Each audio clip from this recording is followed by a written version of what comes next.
Talk about is cleaning your brushes.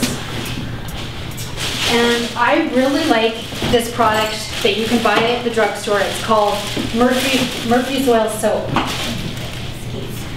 And what it is it's a floor cleaner. And it has a conditioner.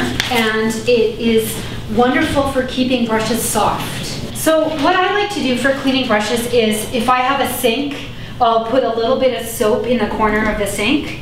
Or in this case, I'm just doing it in a container because I don't have a sink in front of me.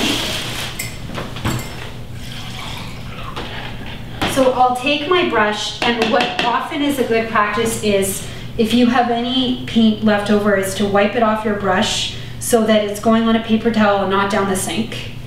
And then I take this little bit of soap that's in the corner of my bucket and completely saturate my brush in the soap. And then I like to use this cleaning tool, and I'm happy to bring this every class and just go back and forth. But if you don't have a cleaning tool like this, I'll just run the water and go back and forth on the bottom of the sink underneath the running water. It will work just fine.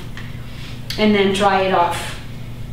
Now, often when people are done cleaning brushes and they're wet, they put them upside down into their paint canister. And what that does is the water goes down into the ferrule and it rots your brushes, and then this whole piece falls apart. So what I recommend is either flat, or I have some hardcore friends, artists in East Vancouver that hang all their brushes in their studio. It looks beautiful. I don't do that, but you're welcome to hang all your brushes if you want to. So it dries down, that's really ideal. So if your palette knife gets dirty, you can just use rubbing alcohol and clean the bottom.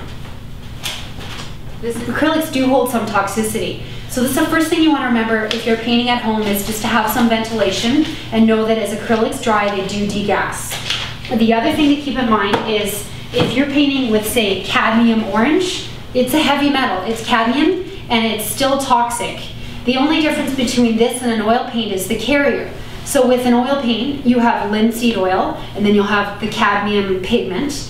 With acrylic, you have this polymer carrier, which is basically plastic. So you don't want this touching your skin if you can help it.